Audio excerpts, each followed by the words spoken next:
up, YouTube? It's your boy JP's on the keys, and it's too easy. We're back with another video today, and I figure it's time for us to finish this series strong. Epic history, World War I, 1918, the last year of World War I. Let's get it.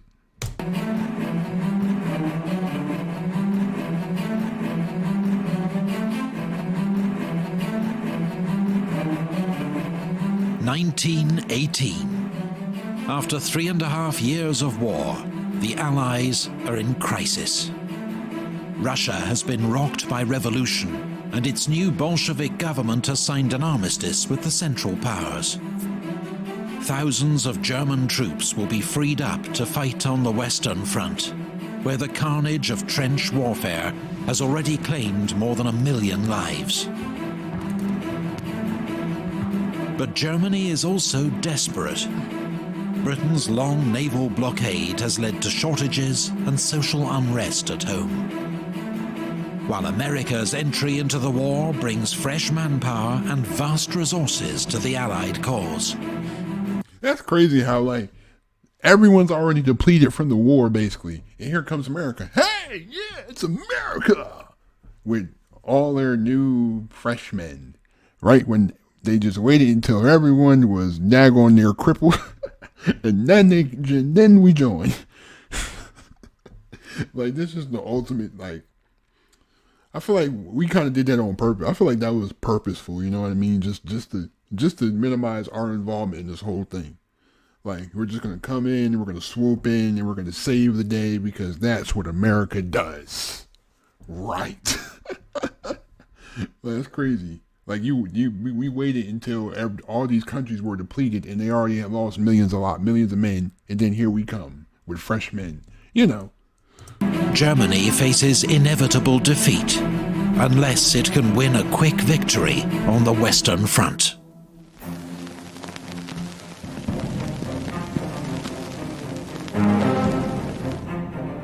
US President Wilson announces his 14 points. They outline his vision for a post. Hold on, you want to read it? Announces his 14 points. Okay, no more secret treaties. Okay. Free navigation of the seas. No more economic barriers between nations. Reduction in armed forces. That's false. Impartial settlement of colonial issues. German troops to withdraw from Russia. The restoration of Belgian independence. France to be liberated and reclaim Alsace-Lorraine. I probably pronounced that wrong. Italy's frontiers to be readjusted along lines of nationality, self-determination for the people of the Austro-Hungarian Empire. The Balkan states to be free from occupation. Turkish Empire to be dismantled. An independent Polish state to be created, and a General Association of Nations to be formed to guarantee independence and territorial and the integrity of all nations. Basically, the League of Nations or NATO. NATO is not the same. But this is basically the League of Nations forming.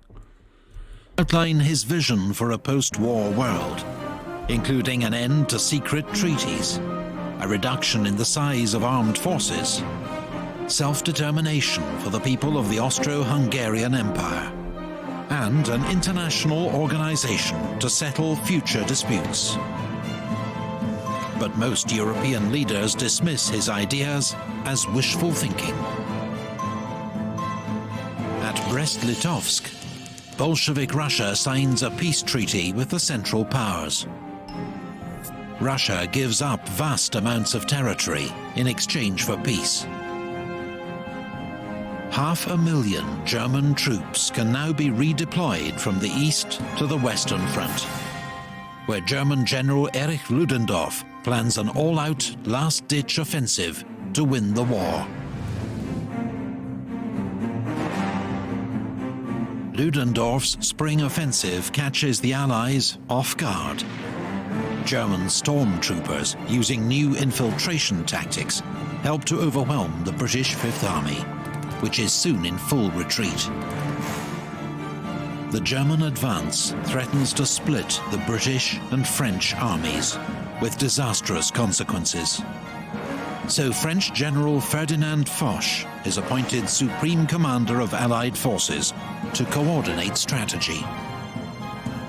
Outside Amiens, British and Australian troops improvise a defense and finally halt the German advance.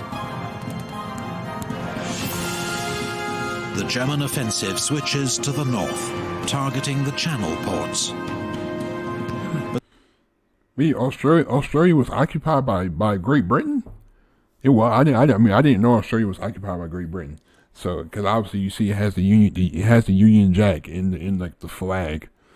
Man, I know this is an obvious statement, but dang on Britain, how much land are you gonna conquer? Like, gee, are you gonna conquer the whole world? Like, hey, this is our land because we discovered it, even though it was already here. But we discovered it, so you know what we're gonna call it? British West Africa, British India.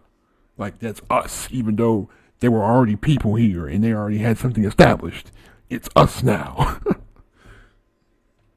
But the British inflict heavy losses on the Germans and prevent a breakthrough.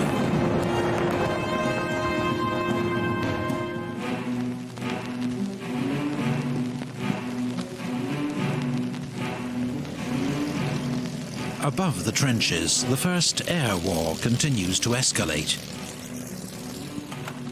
Each side now has more than 3,000 aircraft in service on the Western Front.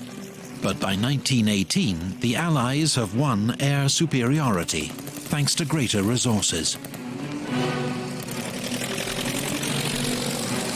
On the 21st of April, Germany's most famous pilot, Manfred von Richthofen, the Red Baron, is shot down and killed near Amiens. With 80 victories, he's the war's highest-scoring ace, and is buried by the Allies with full military honours. Britain's new independent bombing force launches a daylight raid against Cologne. I like the respect that they had for him, even though he was fighting for the Germans. He had 80 victories. That man was a beast. You know what I mean? Because I know I've always heard the story about the Red Baron, because it was like a Snoopy cartoon, and they did something with Snoopy and the Red Baron. I always remember that, like growing up, seeing that. It marks the beginning of Britain's own strategic bombing campaign. On the ground, Ludendorff's offensive switches south, targeting the French. German troops advance 30 miles, but are halted at the River Marne, just as fresh American divisions enter the line. The US 1st Division is the first to see combat at the Battle of Cantigny. 3 days later, the US 2nd Division wins victory at the Battle of Belleau Wood.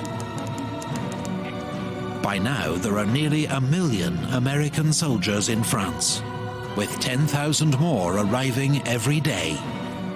The fourth phase of the German offensive leads to a 9-mile advance, but is finally halted by a French counterattack. In Italy, Austria-Hungary launches an attack at Asiago and the Piave River to support Ludendorff's offensive in France. But it's repulsed with heavy losses, and morale amongst the Austro-Hungarian army collapses.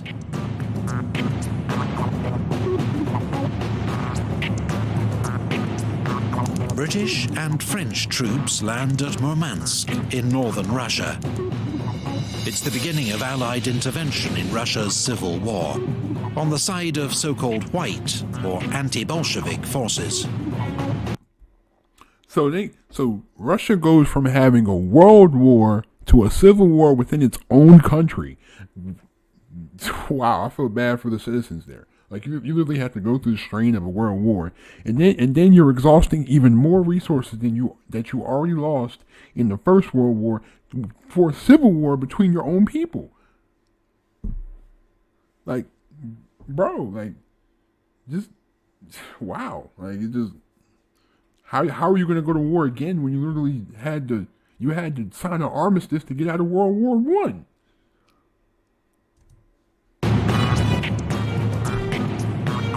On the Western Front, the Germans' final attack is defeated in the Second Battle of the Marne. Ludendorff's offensive has cost the Germans more than 600,000 casualties and has failed to make a decisive breakthrough. Germany's final gamble has failed.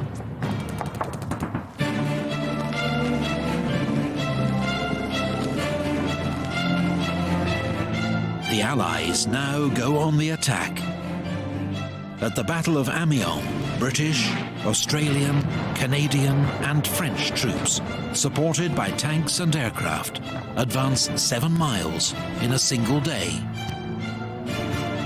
General Ludendorff calls the 8th of August the Black Day of the German army.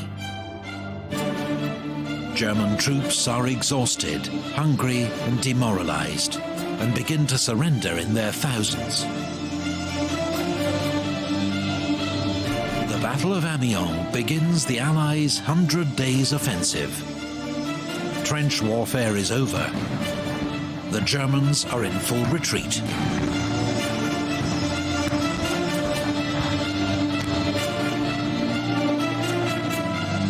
In the Balkans, a new Allied offensive at Dobropolje breaks through Bulgarian positions. The overstretched Bulgarian army collapses, and 2 weeks later, Bulgaria signs an armistice. In the Middle East, British-led forces defeat the Turks at the Battle of Megiddo, taking 25,000 prisoners. Allied troops soon occupy Damascus and Aleppo. On the Western Front, Marshal Foch orders a general attack. British, French and American armies reach the Hindenburg Line, a line of reinforced German defenses, and break through.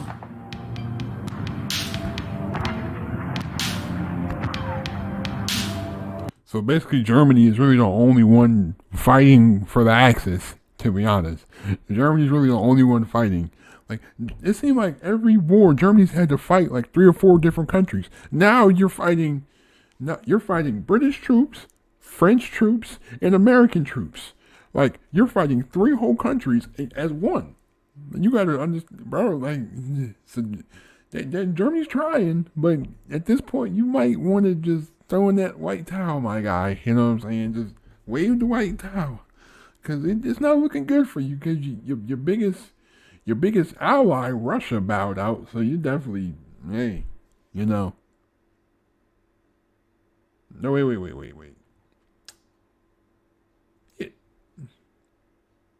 Yeah, Germany was. Yeah, I forgot. I'm my mind blanked because I thought Germany and Russia were not allies. I forgot.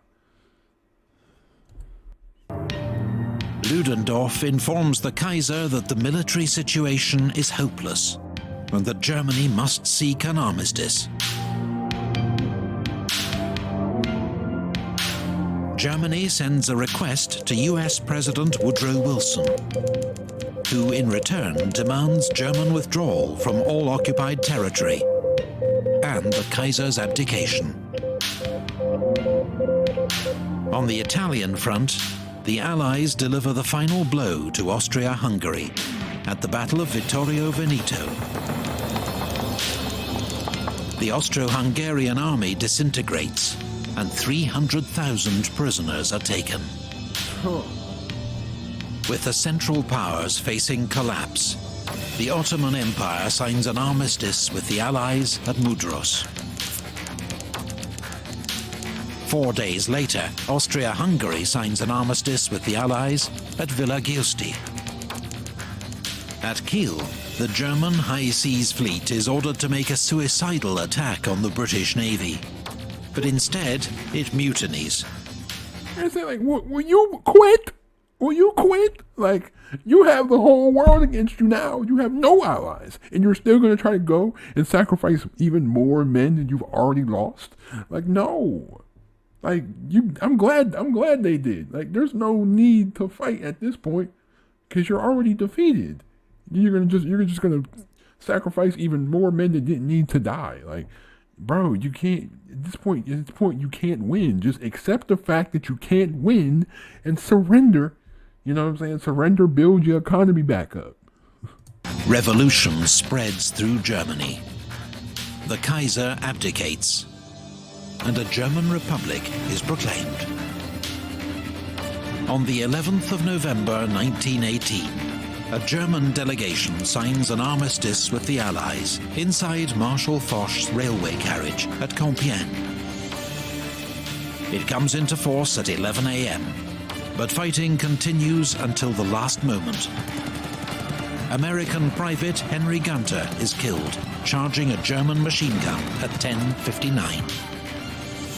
He is thought to be the last soldier killed during World War I. Wow. He was 23. He was 23 years old. 23 years old. Like literally a man who had his whole life ahead of him, and they could have just been like, oh wait, there's a whole armistice. What are we still fighting for? Of course, obviously, I mean, bro, just call the battles off. Like the war has been decided. I mean, obviously, it's not that easy. You can't just be like, you can't just go to the general and be like, hey, you know what? Don't fight because like we started an armistice, so now we basically lost the war. So there's no need for you to fight. But I mean, I don't know. That's what I feel would be the simplest to do. 3 days later, in East Africa, German General von Lettow-Vorbeck surrenders his army on the Chambezi River. For 4 years, he has tied down huge numbers of Allied troops, remaining undefeated while cut off from home. He is still considered one of history's greatest guerrilla leaders.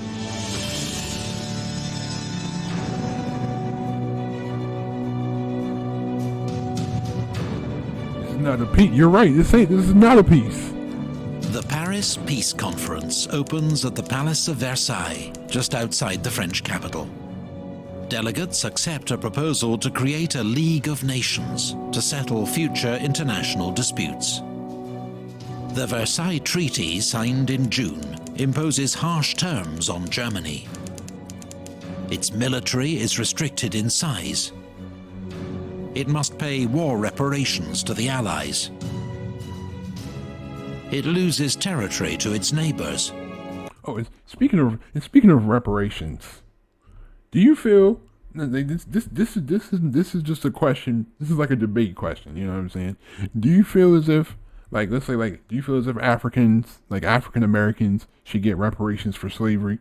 Do you feel as if that's the case? I'm just asking. I'm just floating the question around. But I mean, for right now, I feel like not in these times. Definitely not, because we're already shelling out money for these relief funds. So I mean, but the thing is, it's 200 and some years. How are you really going to know who's really been a slave or not? How do you really know?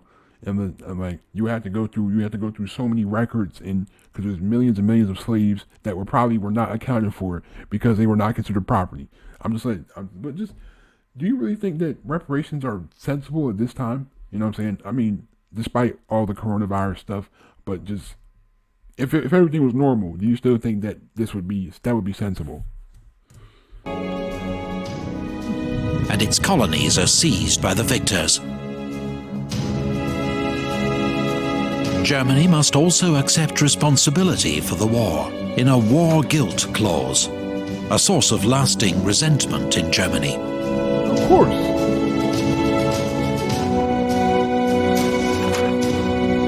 The boundaries of Europe are redrawn. Poland re-emerges after 100 years of foreign rule, while Austria, Hungary, Czechoslovakia, Yugoslavia, and an enlarged Romania emerge from the ashes of the Austro-Hungarian Empire. The Ottoman Empire is dismantled. New states, most under European control, are created in the Middle East. Here, as in Europe, the seeds of future conflict are sown. While in the Far East, former German possessions in China are handed to Japan, to China's outrage.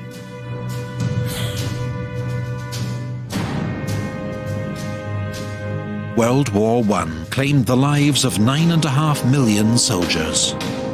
1 in 8 of those who fought. 21 million more were wounded. 7 million civilians also lost their lives. Huge areas of Europe were left devastated. Old empires vanished. New states were born. Lives across the world were transformed. The world was never the same again.